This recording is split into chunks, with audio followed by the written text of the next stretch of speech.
அன்பார்ந்த ஞானவழி YouTube channel நேயர்கள் அனைவருக்கும் வணக்கம்.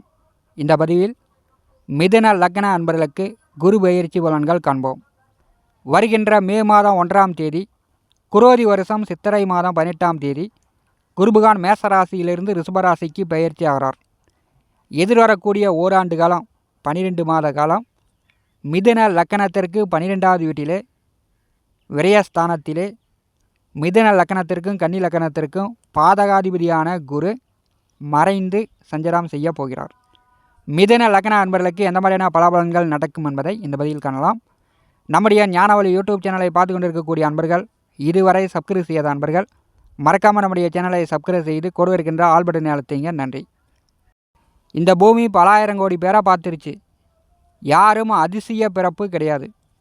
மண்ணுக்காகவும் அடிச்சுக்கிறான், பொண்ணுக்காகவும் அடிச்சுக்கிறான். யாரும் 100 வருஷம் நோய் நொடி இல்லாமல் வாழ்ந்தவர்கள் கிடையாது. இதை எல்லோருமே அறிந்து புரிந்து நடந்து கொள்ள வேண்டும். பொறுத்தார் பூமியாழ்வார், பொங்கினவர் காடாழ்வார் என்று முன்னோர்கள் பெரியோர்கள் வாழ்க்கையை அனுபவித்து பழமொழி சொல்லிவிட்டு போயிட்டார்கள். காலபுருஷனுக்கு 3வது லக்னம் மிதுன லக்னம். இது உபய லக்னம், புதனுடைய முதல் ஆட்சி வீடு. மிதுனம், கன்னி, தனுசு, மீனம் இந்த 4 லக்ன ராசியும் இரட்டை தன்மை கொண்டது. 12 ராசி லக்னங்களில் இந்த மிதுன லக்னத்தில் ஒருவர் பிள்ளையாக பிறக்க வேண்டும். தான் என்ற கொள்கையில் நினைத்ததை சாதிக்கும் லக்னம் இந்த மிதுன லக்னம்.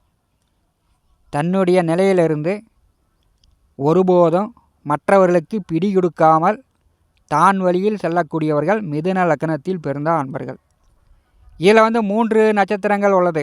மிருகசீரிசம், திருவாதிரை, புனர்பூசம்.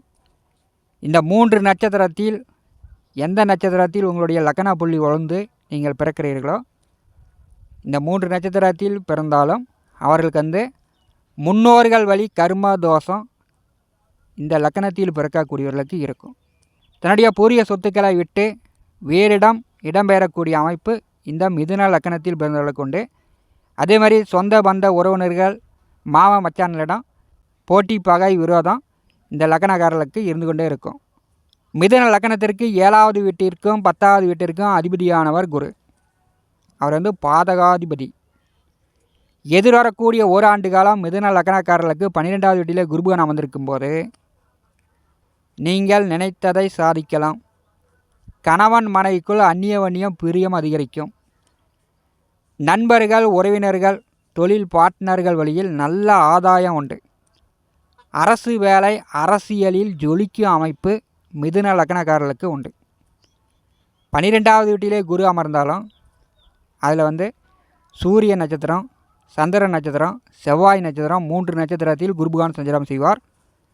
அதிகார பதவி, ஆளுமை திறன், அரச பதவி, அரசு வேலை மிதுன லக்னத்தில் பிறந்தவர்களுக்கு கிடைக்கும். அரசு, அரசியல் தலைமை பொறுப்பு வகிக்கக்கூடிய அமைப்பு எதிர்வரக்கூடிய ஓராண்டு காலம் மிதுன லக்னக்காரர்களுக்கு உண்டு. மிதுனம், சிம்மம், துலாம், கும்பம் இந்த லக்னத்தில் பிறக்கக்கூடியவர்களெல்லாம் அரசியலில் உயர்நிலையை அடைந்தவர்களை காண முடிகிறது. காலபுருஷனுக்கு 3வது லக்னம் மிதுன லக்னம்.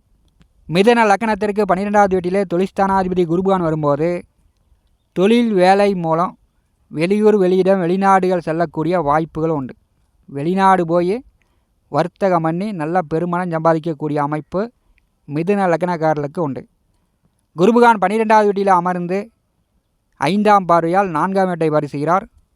சுகஸ்தானம் பலமாக இருக்கிறது. வீடு, மனை, வண்டி, வாகனம், சொத்து பத்து நிலம் மிதுன லக்னக்காரர்கள் வாங்குவதற்கான வாய்ப்பு எதிர்வரக்கூடிய ஓராண்டு காலம் உண்டு. குருபகானுடைய நேர் 7ஆம் பார்வை 6ஆம் வீட்டின் மேல் விழுகிறது. மிதுன லக்னத்திற்கு 6வது வீட்டின் மேல் விழும்போது கடன் காட்சி தொந்தரவுகள், எதிரி பகையாளி தொந்தரவுகள், செய்வனை மாயமந்திர தொந்தரவுகள் இருந்துச்சுன்னா அதிலிருந்து மீண்டு வந்து விடுவீர்கள். எவ்வளவு கடன் இருந்தாலும் கடனை கட்டி மீண்டு வந்து விடுவீர்கள். பூரிய சொத்து பத்திரங்களை பேங்கில் அடமானம் வைத்து கடன் பெற்றவர்கள் அந்த கடனை கட்டி சொத்து பத்திரங்களை வாங்கிட்டு வந்துடுவீங்க. பங்காளிகளுக்குள் பூரிய சொத்துக்களில் வழக்கு, வில்லங்க, கோர்ட்டு கேஸு, சட்ட சிக்கல் இருந்துச்சுன்னா அந்த பூரிய சொத்துக்கள் வழியாக இதே வில்லங்க இருந்துச்சுன்னா இந்த வருடம் அதையெல்லாம் தீர்ப்பதற்கான வாய்ப்புகள் மிதுன லக்கணக்காரர்களுக்கு உண்டு. 6ஆம் வீட்டை குருபகவான் பார்வை செய்யும்போது வேலையில் இருக்கக்கூடியவர்களுக்கு உயர் பதவி, கூடுதல் சம்பளம், அரசு வேலையில் இருக்கக்கூடியவர்களுக்கு உயர் பதவி, அரசியலில் இருக்கக்கூடியவர்களுக்கு உயர் பதவி, அதிகார பதவி இந்த வருடம் மிதுன லக்கணக்காரர்களுக்கு கிடைக்கும். குருபகவானுடைய 9ஆம் பார்வை மிதுன லக்கணத்திற்கு அஷ்டமத்தின் மேல் விழுகிறது. எதிர்மறையான எண்ணங்கள், தடை, தாமதம் அதெல்லாம் நீங்க போகிறது. புதையல், பொக்கிஷம் கிடைக்கக்கூடிய அமைப்பாக எதிர்வரக்கூடிய ஓராண்டு காலம் மிதுன லக்னக்காரர்களுக்கு உண்டு. விபத்துகளால் வர வேண்டிய பணம் வரும். இன்சூரன்ஸ் பணம் வரும். நீங்கள் கொடுத்த இடத்தில் வரவு வராதுன்னு இருந்த பணம் எதிர்வரக்கூடிய ஓராண்டு காலம் மிதுன லக்னக்காரர்களுக்கு வரும். அஷ்டமத்தை குருபகவான் பார்வை செய்யும்போது அஷ்டம அவஸ்தை தீருகிறது. உடல் ஆரோக்கியம் பலமாக இருக்கும். கடனை கட்டலாம், நோய் அகலம், வழக்கு வில்லங்க, கோர்ட்டு கேஸ் இருந்துச்சுன்னா அதெல்லாம் தீர்த்துட்டு மிதுன லக்கணக்காரர்களை வந்துடலாம். ஆயுள் ஆரோக்கியம் மிக சிறப்பாக இருக்கும். ஊர்க்காரர்கள், உறவினர்கள் பொறாமப்படும்படியான வாழ்க்கை மிதுன லக்கணக்காரர்களுக்கு எதிர்வரக்கூடிய ஓராண்டு காலம் இருக்க போகிறது. ஏன்னா குருபகவான் உங்களுக்கு பாதகாதிபதி. பாதகாதிபதி 12வது வீட்டிலே மறையும் போது கெட்டவன் கெட்டால் கெட்டிடும் ராஜயோகம் என்று ஜோதிடத்தில் பழமொழி உண்டு. மிதுன லக்கணக்காரர்களுக்கு பாதகாதிபதி 12வது வீட்டிலே மறையும் போது உங்களுக்கு ராஜயோகம் இந்த குரோதி வருஷம் எதிர்வரக்கூடிய ஓராண்டு காலம் மிதுன லக்கணத்தில் பிறந்த ஆண் பெண் இருபாலினருக்கும் ஏற்படுகிறது. பயன்படுத்தி கொள்ளுங்கள்.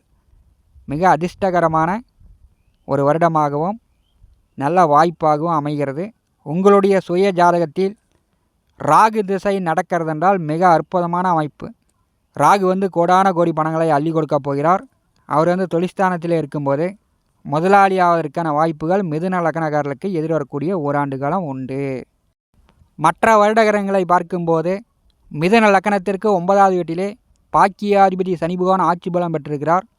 10வது இடமான தொழிற்ஸ்தானத்திலே ராகு பகவான் அமர்ந்திருக்கிறார். 4ஆம் இடமான சுகஸ்தானத்திலே கேது பகவான் அமர்ந்திருக்கிறார். குருபகவான் பார்வையில் கேது பகவான் அமர்ந்திருக்கும் போது சுகஸ்தானம் மிக பலமாக இருக்கிறது. உடல் ஆரோக்கியம் மிக சிறப்பாக இருக்கும். பாக்கியத்திலே சனி பகவான் அமர்ந்திருக்கும் போது தந்தை வழியில் ஏற்பட்ட தொந்தரவுகள் நீங்கும். தந்தை சொத்துக்களால் ஏற்பட்ட அவஸ்தைகள், விரயங்கள் மிதுன லக்னக்காரர்களுக்கு குறையும். 10வது வீட்டிலே ராகு பகவான் அமர்ந்திருக்கும் போது தொழில் வேலை வாய்ப்புகள் மூலம் சாதிக்கக்கூடிய அமைப்பு மிதுன லக்னக்காரர்களுக்கு உண்டு. இந்த காணொலியை பற்றி உங்களுடைய மேலான கருத்துக்களை நம்முடைய கமெண்ட் பாக்ஸில் பதிவு செய்யுங்கள். நம்முடைய ஞானவழி யூடியூப் சேனலை பார்த்து கொண்டு இருக்கக்கூடிய அன்பர்கள், இதுவரை சப்ஸ்கிரைப் செய்யாத அன்பர்கள் மறக்காமல் நம்முடைய சேனலை சப்ஸ்கிரைப் செய்து கூடவே இருக்கின்ற ஆல் பட்டனை அழுத்திங்க. தினந்தோறும் நம்முடைய சேனலில் ஜோதிட பலன்கள் பதிவிடப்படும். உடனுக்குடன் பார்த்து பயன்பெறுங்கள். நன்றி, வணக்கம்.